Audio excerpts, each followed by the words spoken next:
I will you teach Hindi grammar lesson second word विचार। Word विचार में उस दिन हमने आपको बताया था कि स्वर के कितने भेद होते हैं। स्वर के 3 भेद होते हैं, ह्रस्व स्वर, दीर्घ स्वर और प्लुत स्वर। मैंने ह्रस्व स्वर के बारे में भी बता दिया था कि ह्रस्व स्वर किसे कहते हैं। अब मैं आपको बताऊंगी दीर्घ स्वर किसे कहते हैं। दीर्घ स्वर किसे कहते हैं।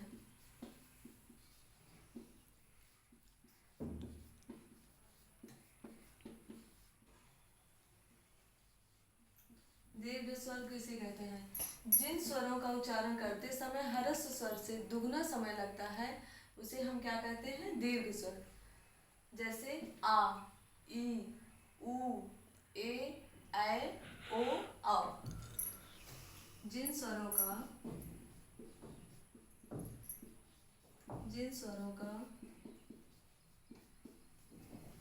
उच्चारण करते समय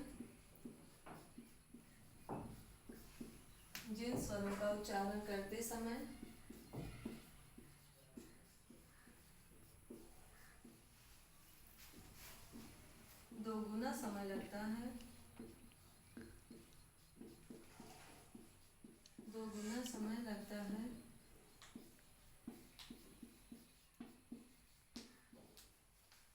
उसे दीर्घ स्वर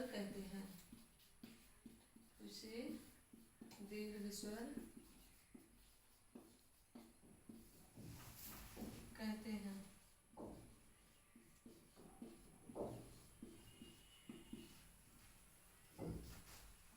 नेक्स्ट आपका है प्लुत स्वर। प्लुत स्वर किसे कहते हैं? जिन स्वरों का उच्चारण करते समय ह्रस्व स्वर से तिगुना समय लगता है उसे हम क्या कहते हैं? प्लुत स्वर। प्लुत जैसे देख लीजिए आप लोग, जैसे आ, ई, उ, ए, ऐ, ओ, औ। अब आपका नेक्स्ट है प्लुत स्वर किसे कहते हैं? ओ, औ।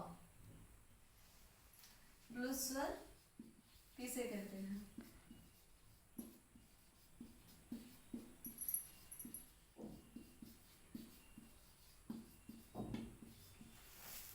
प्लुत स्वर किसे कहते हैं? जिन स्वरों का उच्चारण करते समय ह्रस्व स्वर से तिगुना समय लगता है उसे हम क्या कहते हैं? प्लुत स्वर।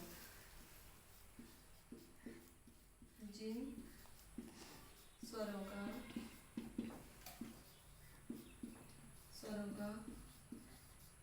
उच्चारण करते समय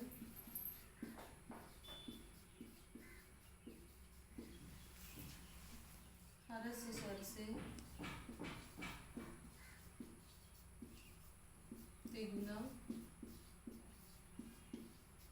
समय लगता है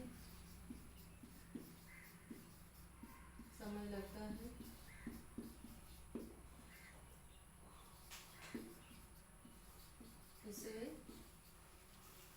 दीर्घ स्वर प्लुत स्वर कहते हैं। उसे प्लुत स्वर कहते हैं।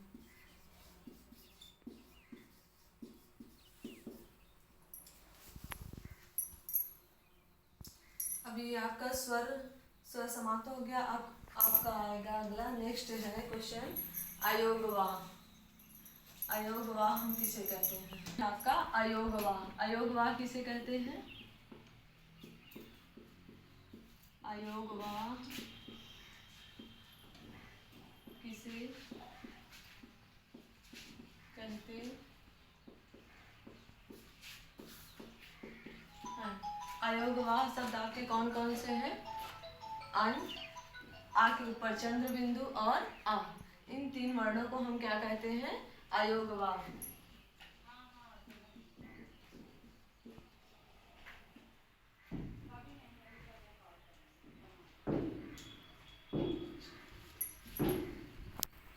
माला में हिंदी वर्ण वर्णमाला में 3 अन्य वर्ण होते हैं जिन्हें अयोगवाह कहते हैं।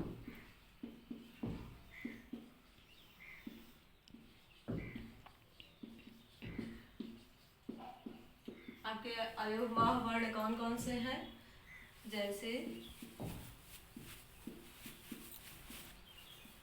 अन, आके ऊपर चंद्र बिंदु और आ, इन 3 वर्णों को हम क्या कहते हैं?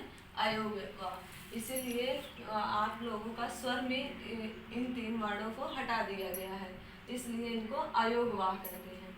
अब नेक्स्ट आपका आता है अन को क्या हम कहते हैं? अनुनासिक। अन को अनुनासिक, आह को विसर्ग। तो अब अन को आपको बताना है कि अनुनासिक शब्द किसे कहते हैं।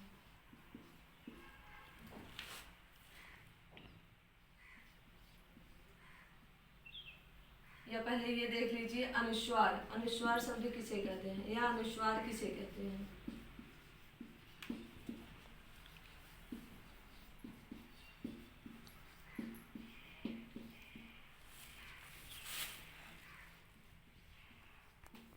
अनुस्वार किसे कहते हैं? अनुस्वार। आपका क्वेश्चन क्या है? अनुस्वार। अनुस्वार किसको कहते हैं? अन को। अनुस्वार किसे कहते हैं? व्यंजन के प्रत्येक वर्ग का 5वां वर्ण अनुस्वार होता है। इसका प्रयोग बिंदु के रूप में किया जाता है। जैसे रंग, अंगा जो है, इसको हम हलंत लगाएंगे तो यहाँ ये बिंदु के रूप में हो जाएगा। इया, ये आधा इया है आपका। जब यहाँ से इसको इया को हटाएंगे तो ये बिंदु के रूप में यहाँ प्रयोग हो जाएगा। ये आपका 5वां वर्ण होता कौन सा है? इसको आप लोग देख लीजिए। का वर्ग में आप लोगों का आता है क, ख, ग, घ, अंगा। ये 5वां वर्ण, ये वर्ण है आपका। 5वां वर्ण कौन सा आया? अंगा। यही 5वां वर्ण जो है अंगा का जब मैंने प्रयोग किया, जब इसको मैंने हटाया तो यहाँ बिंदु के रूप में इसका स्थान निर्धारित कर दिया। च वर्ग, च, छ, ज, झ, ञ। अब इसको जब मैंने हटाया तब यहाँ ये, जब यहाँ को मैंने हटाया तो यहाँ बिंदु के रूप में इसका प्रयोग मैंने बिंदु के रूप में कर दिया। ठीक है, 5वां वर्ण। अब आइए देखिए अनुनासिक। अनुनासिक किसे कहते हैं? इसके उच्चारण में हवा नाक और मुंह दोनों से निकलती है, जैसे चांद, आंख, मुंह। अनुनासिक किसे कहते हैं? च के ऊपर जो मैंने आ के ऊपर जो मैंने चंद्रबिंदु बताया था इसके पहले क्वेश्चन में, उसको हम क्या कहते हैं? अनुनासिक। इसका उच्चारण जो है, जब इसका उच्चारण करेंगे तो हवा जो है नाक और मुंह दोनों से निकलेगी। जैसे चांद, मुंह खुलेगा आपका, हवा नाक से भी बाहर आएगी और मुंह से भी, आंख, मुंह आदि। अब नेक्स्ट क्वेश्चन आपका बनेगा विसर्ग। विसर्ग को मैंने क्या बताया था? आ। विसर्ग किसे कहते हैं? इसका प्रयोग व्यंजन के बाद, जब व्यंजन आप लिखेंगे, कोई भी व्यंजन अगर आप का लिखेंगे, का टुग्या लेकर कोई भी व्यंजन लिखेंगे, इसका प्रयोग व्यंजन के बाद डबल बिंदी के रूप में किया जाता है। इसका उच्चारण आह के समान होता है। इसका उच्चारण जब आप मुंह से बोलेंगे तो क्या कहेंगे? आह। इस लास्ट में व्यंजन के बाद इसका उच्चारण आह के समान होगा। इसका प्रयोग संस्कृत के रूप में होता है। जैसे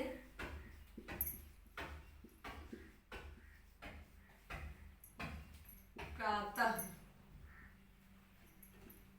प्रायः आदि। इसका जो शब्द है वो संस्कृत के रूप में होगा। प्रातः मीन्स सुबह, मॉर्निंग। प्रायः मीन्स रोज, हमेशा। प्रातः आह के समान इसका प्रयोग, इसका उच्चारण किसके रूप में हुआ? आह के समान। और इसका जो वर्ड है, जो शब्द है आपका, ये संस्कृत के रूप में लिखा जाएगा। Thank you to all.